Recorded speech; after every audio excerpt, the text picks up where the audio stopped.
A propósito de que recientemente UNICEF revelara unas cifras un poco alarmantes, la verdad que muy alarmantes, de que el 76% de los adolescentes de República Dominicana ha sufrido algún tipo de abuso, de violencia antes de los 18 años, pues es algo que de verdad pone a pensar sobre los índices de maltrato, de abuso que se vive en nuestro país y en Latinoamérica. Y por ello invitamos a Anjoli Sanabria. Ella es representante adjunta de UNICEF en República Dominicana con más de 30 años de experiencia en el campo de los derechos de las niñas, niños y adolescentes. Y con ella estaremos hablando sobre este y otros temas bastante relevantes para la protección de nuestros niños, niñas y adolescentes de nuestro país. Anjoli, bienvenida a nuestro espacio. ¿Cómo estás? Muy bien, gracias por invitarnos, gracias por darnos la oportunidad de conversar con su audiencia de este tema que realmente es preocupante, relevante y tenemos que tomar acción. Anjoli, me ha sorprendido mucho la cifra justamente porque una de las últimas estadísticas que teníamos, que era de la encuesta en Hogar Mix del 2019, hablaba de una cifra de un 50-60%, pero ahora vemos que ha aumentado en vez de disminuir con todo este tema y esta apertura que tenemos ahora de conocimiento de causa, de crianza y tal. ¿Por qué tú entiendes que ha aumentado tanto, no solamente en nuestro país y en la República Dominicana, sino también en América Latina? Bueno, son dos tipos de datos, quiero hacer esa aclaración inicialmente. Uno es la violencia que se ejerce, la violencia física, ¿no? El castigo corporal que se ejerce sobre niñas, niños y adolescentes menores de 18 años, que es 63% en la República Dominicana y que sube hasta el 70% cuando hablamos de niños de 3 a 4 años. Eso es un dato que anoten porque es un dato muy, muy duro.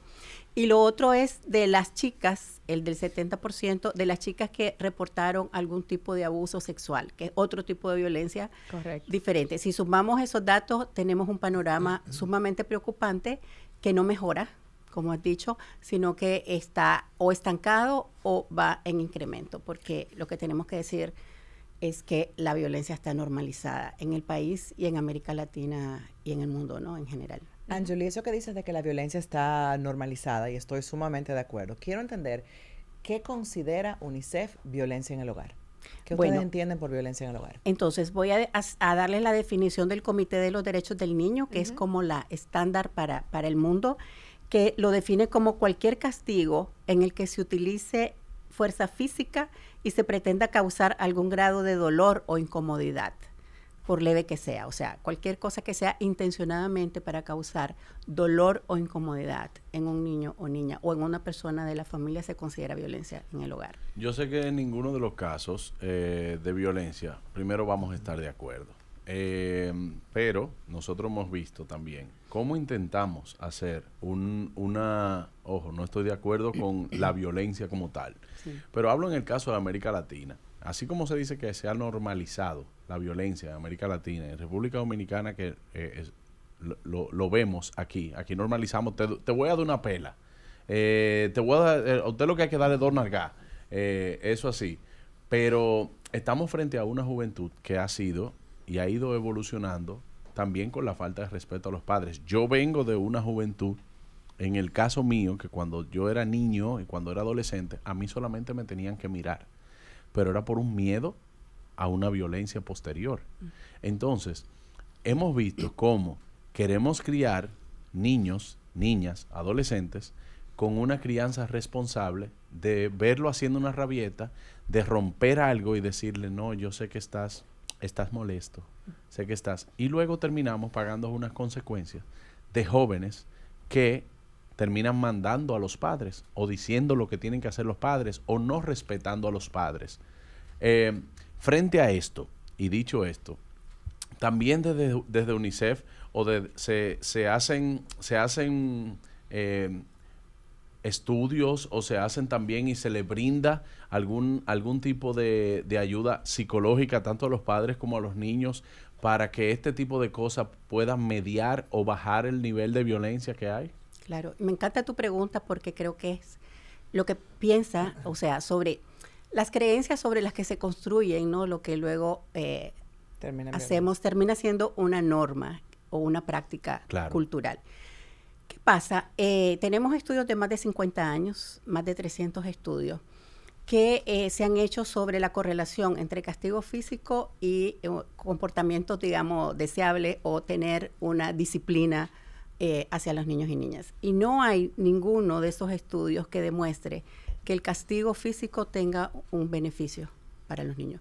Pero sí hay muchísimos estudios que correlacionan castigo físico con consecuencias negativas para toda la vida, en términos de conductas de no apegarse, por ejemplo, a los patrones morales o a los valores de la sociedad, conductas agresivas, repetición de los patrones de violencia que ya sabemos, porque el niño pequeño, imaginémonos un niño de 3 a 4 años, que está todavía conformando su estructura emocional, psicológica, etcétera, y que recibe golpes de la persona más cercana a él, su mamá, su papá, su cuidador, y le dice que es por amor.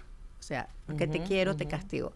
Ese niño no sabe distinguir después. Tiene una confusión total entre lo que es el amor y cómo se expresa el amor.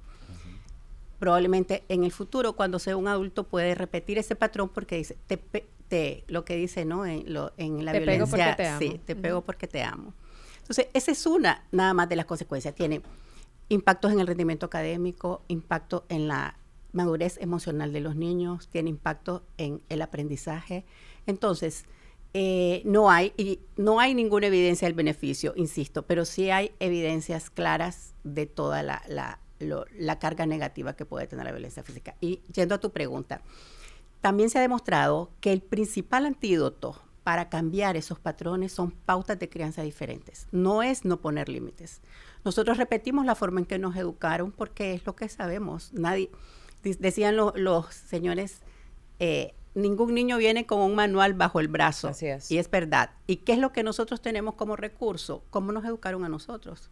Y nosotros instintivamente repetimos eso. Entonces, cambiar las pautas de crianza es fundamental. Y que sean unas pautas respetuosas. Exactamente. Con límites claros, con disciplina, por supuesto. Cuando la gente dice que la crianza es respetuosa, no tiene... O sea, no es que sea límites, permisiva, todo está bien, no es permisiva, entonces no la conoce, la está mal juzgando sin conocer de qué está hablando. Y es bien interesante, y yo creo que hay que desmitificar eso, porque se dice, no, crianza con respeto es dejar al niño hacer todo. No, jamás. El niño tiene que aprender de límites, el niño tiene que aprender de respeto para sí mismo y para los demás. O sea, tiene que tener un marco de normas de comportamiento para conducirse en la sociedad. Tú decías algo súper interesante y es el hecho de que los niños no vienen con un manual debajo del brazo. Sin embargo, gracias a las informaciones que tenemos hoy en día, lo cierto es que sí hay muchos libros, sí hay muchos manuales. Yo misma he realizado congresos de día completo para que las personas puedan ir y puedan entender cómo funciona el cerebro de un niño y entender cuáles serían las expectativas incluso por las edades. Porque tal vez una persona que no sabe que a los 2 años no le puede dar una indicación a un niño de la misma manera que se la daría a un adolescente, pues desde ahí puede comenzar con las pautas de crianza. Y sí, UNICEF tiene el programa de crianza positiva, que hacen jornadas. ¿Nos puedes hablar un poquito más sobre eso y sobre la labor que realizan para educar a los padres, para instruirlos? Porque no hay un manual único, porque cada niño es diferente, pero sí hay pautas donde los padres también pueden decir, no lo quiero hacer como antes, pero ¿qué hago? Porque entonces, ¿cuáles son las herramientas que puedo tener a mi favor? Bien, muchas gracias. Sí, realmente aprender a ser padres también es algo que debería estar accesible para toda la población. Y lamentablemente no es así. O sea, hay padres un poquito como más educados, con más acceso a información, que pueden buscar en las redes, digamos, y existe información adecuada, científicamente comprobada que les puede ayudar. Con UNICEF, en UNICEF trabajamos con INAIPI y trabajamos con el MINERT, un programa nuevo, bastante novedoso, que es sobre crianza positiva. Hacemos encuentros con padres y madres. Quiero decirles que más del 60% son mujeres, pero ya están empezando a llegar padres. Y es bien interesante porque durante 4 encuentros ellos reflexionan sobre la forma en que están educando a sus hijos, sobre la vivencia. Entonces, la primera es cómo los trataron a ellos. Y casi todos, no puedo decir 100%, pero la mayoría tuvieron castigo físico. Y cuando se les pide que ellos reflexionen sobre cómo se sintieron, cuál fue su emoción en ese momento, para todo el mundo es negativa. Y muchas veces ellos dicen, pero yo me crié y me convertí en una persona de bien, pero no puede decir que fue porque le pegaron que se convirtió en una persona de bien. Probablemente tenía otros estímulos, otro tipo de soportes y otro tipo de apoyo. Fue a la escuela, por ejemplo, que sea otro tipo de cosas. Entonces, cuando ellos reflexionan sobre eso y empiezan a pensar en sus propios hijos ahora y su rol de padre, empiezan a tener otras opciones. El programa trata de eso, de que qué alternativas tenemos. ¿Qué puedo hacer cuando el niño me hace una rabieta? ¿Qué puedo hacer cuando le tengo que poner un límite claro y tengo que ser firme y decir, no te voy a no te voy a llevar el uniforme. Televisión, por ejemplo. No vas a ver televisión y vamos a estar. Pero probablemente el padre pueda hacer otra actividad con el niño en ese momento que sea entre los dos y eso le va a ir mejor, por ejemplo. Digo, no puede convertirse tampoco en un negocio. Exacto. Porque nosotros lo vemos de que empezamos a negociar con los niños, siempre tenemos que darle algo a cambio para que me obedezca. Eso no, exacto. Y no es así. Entonces, yo creo que todo eso se aprende. Y una de las cosas más importantes, creo yo, de este programa es que es un programa de pares. Entonces, un padre comparte con el otro. Yo lo hice de esta manera, a mí me fue mal, me fue bien. Y ese apoyo y saber que no son los únicos enfrentando esas situaciones y que hay muchos padres viviendo lo mismo y buscando mejores formas de educar a sus hijos es también un incentivo muy grande. Ahora, pero en el tema de medir la violencia que le ocurre a los niños, UNICEF hace la distinción como entre alguien que está como en un constante abuso versus alguien que... porque ser padre me imagino que es algo muy difícil y lo viví como hijo, obviamente. Y me imagino que hay momentos donde como ser humano chipean y se le va y en un momento pues generan violencia. O sea, o le da un jalón, o lo pellican, o le da un golpe, pero pasa una o dos veces en el transcurso de su vida como padre. O sea, esas personas no se miden obviamente igual que lo que se mide en una situación de abuso. Entonces, no sé, o sea, ¿cuál es el incentivo, como por ejemplo, para que un niño denuncie? Y mi tema también, que por ejemplo pasa mucho en Estados Unidos, que tuve que ante una situación de un malentendido o un altercado, pues ya implica una denuncia. Cuando fue que se le zafó, que la mamá se desesperó porque tenía 3 niños voceando, uno tiró un conflé y en ese momento le dio. Y es lamentable y nunca deberían darle sí, pero se le sale. Versus una situación de abuso. O sea, ¿cómo se manejan esos dos casos? Bueno, hay, digamos que lo que se mide, el dato que nosotros tenemos viene de la encuesta de En Hogar Mix, ¿verdad? Y ahí se hace una muestra de hogares y se hace como un promedio. No hay estudios así como nacionales, digamos, que puedan decir tanto porcentaje es ese tipo de violencia que no es, o ese castigo, digamos, que no es recurrente, que no constituye un patrón o una forma, exacto, de abuso mayor en los niños y niñas. Pero sí sabemos que existe. Y lo que sí hemos encontrado en los estudios más cualitativos es que dependiendo de ciertos factores de riesgo en los hogares, esa primera impulso que viene por una situación que salió de control, que puede tener que ver con el estrés de la familia por situación económica, porque está desempleado, porque la mamá es la única que trabaja o que está todo el día con los niños, etcétera, puede ir escalando y es muy fácil que escale. Y ya hemos visto casos de homicidio, digamos, ¿verdad? De niños porque nadie nunca vio esa violencia. Y lo que también es relevante sobre tu pregunta es que hay como indicios, hay algunos indicadores, algunos rasgos del comportamiento del niño que está siendo consecutivamente sufriendo violencia en el hogar. Y eso es detectable por las escuelas, puede ser detectable por el servicio de salud, por los vecinos, por personas amigas y sobre todo es importantísimo, que es algo que falta mucho en República Dominicana, es cómo capacitar a la fuerza de trabajo de los servicios sociales para que sea capaz de detectar ese tipo de señales cuando aparecen, porque si alguien está entrenado para eso, lo puede percibir. Sí, y justamente eso, ¿cuáles serían esas señales? Tal vez no tanto para uno como no somos autoridades, pero tal vez para poder estar atentos.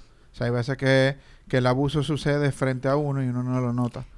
Sí. Entonces, ¿cuáles serían como esas señales que pueden dar un niño inconscientemente de que está en una situación así? Yo quiero decir algo antes, porque en esas conversaciones con los padres, normalmente los padres que se han alterado y han salido, digamos, de su comportamiento natural, normalmente tienen mucho arrepentimiento, ¿verdad? Le piden perdón a los niños, los abrazan después, o sea, hay como una compensación y no es una actitud que se repite. Y que reconocen su error. Exacto. Y luego tratan de no caer nuevamente en eso. Cuando un niño está consecutivamente bajo maltrato, sufre lo que se llama estrés tóxico, que de hecho en los niños pequeños tiene un impacto en su cerebro, y eso está sumamente demostrado.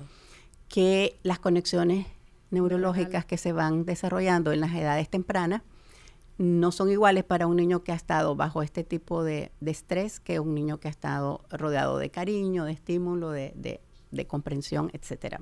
Entonces, ¿cuáles son los más relevantes? Uno, cambia el patrón de sueño.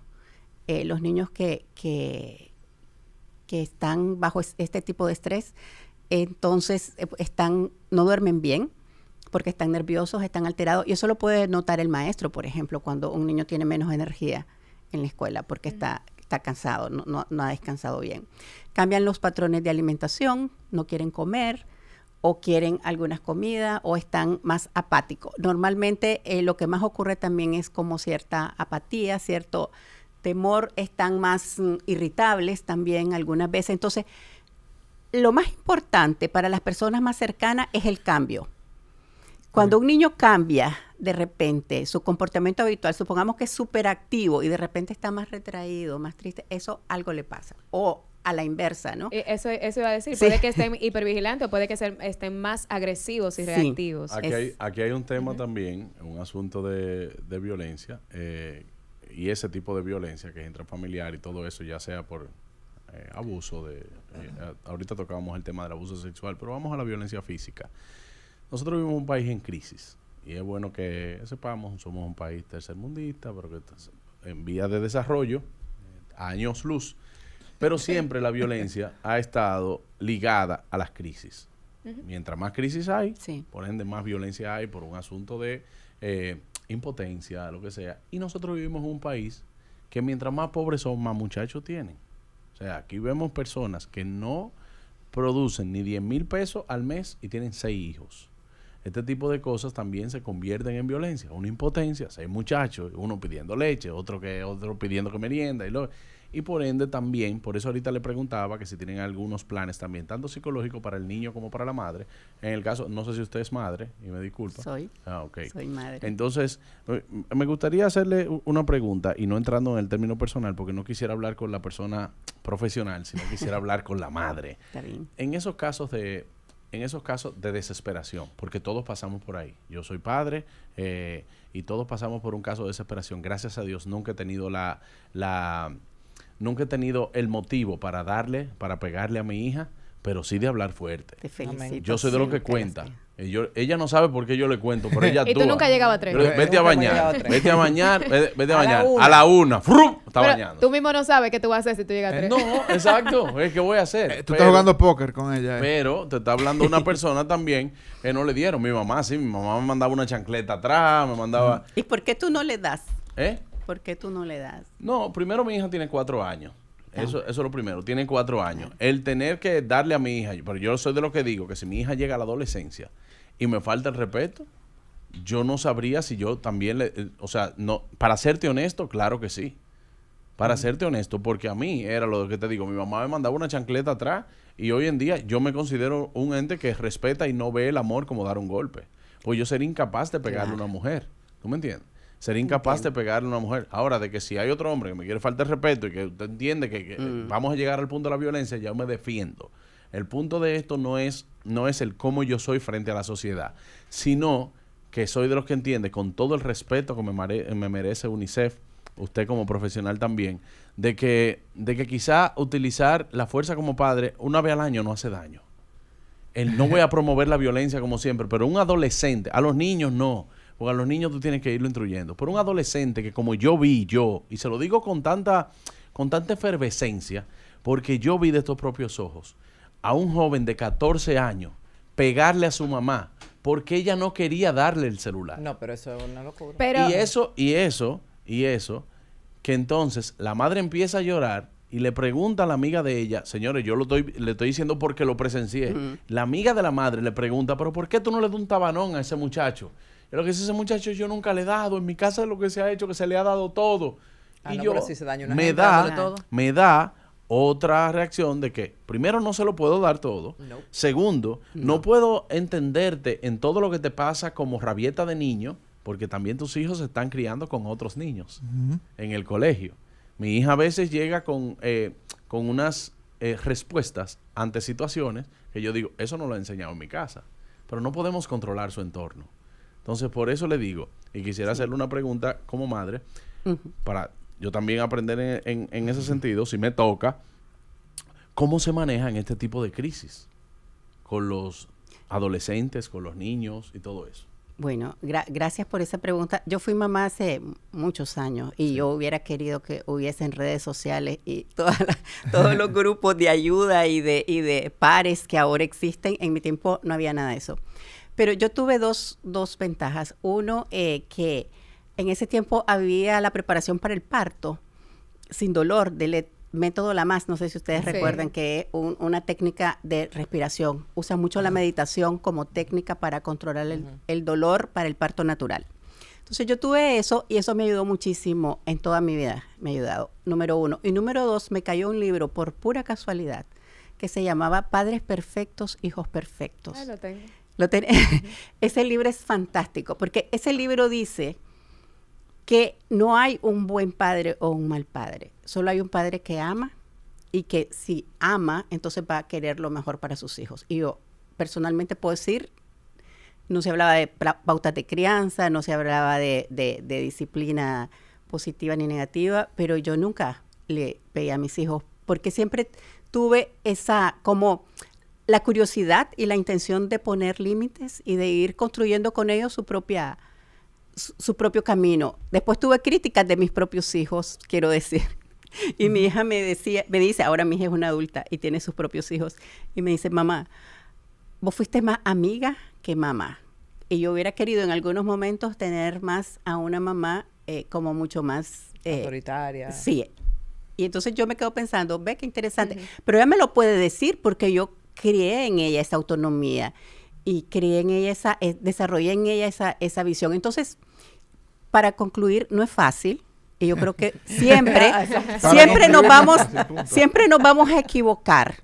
Pero yo creo que si nos conduce el amor, si nos conduce el interés de crear seres humanos, o sea, nosotros decidimos ser padres, normalmente, a veces llega de casualidad, pero una vez ahí, decidir a construir seres humanos saludables, felices, que se realicen, yo creo que es la tarea más importante que tiene cualquier persona. No importa la profesión, no importa lo que seas, no importa lo que hagas, no importa si eres rico, pobre, no importa.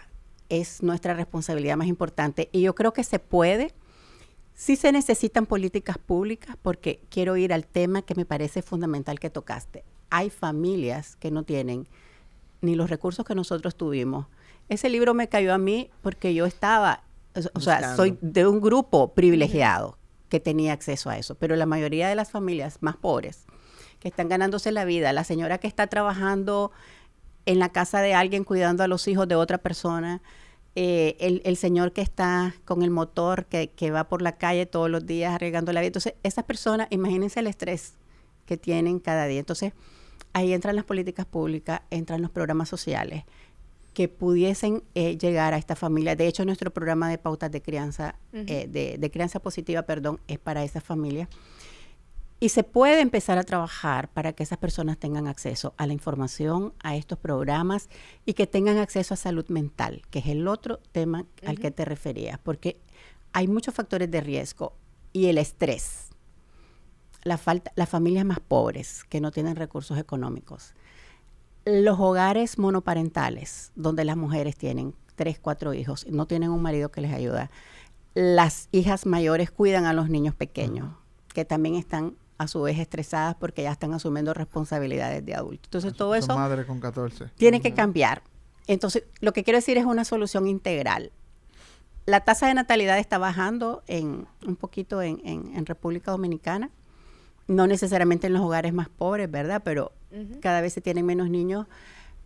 Y realmente la solución pasa no solo por no tener menos niños, probablemente no sea ese el mayor problema. El mayor problema es cómo se tienen recursos para poder aprender a ser mejores padres. De hecho, en la encuesta en Hogar Mix del 2019 hay una correlación bastante marcada entre la desinformación y el nivel educativo que tienen los padres en zonas vulnerables, en las zonas más vulnerables del país, con el alto índice de violencia que se produce en ese mismo hogar. Entonces, por eso la importancia de llevar estos programas, de acercarse a que ellos puedan tener más información, porque como bien dijo, criar no es fácil. Criar no es fácil para nadie, pero que de aquí no salga nunca la información errada de que la crianza respetuosa, responsable, intencional, todos los apellidos que tenga positiva, es dejar que los niños hagan lo que quieran. Esa no es la idea. Esa no es. La idea es combinar la firmeza, la amabilidad al mismo tiempo y llevar a los niños en un mejor camino. Angeli, muchísimas gracias por acompañarnos. Nosotros vamos a una pausa. Esto es Más de Punto Medio.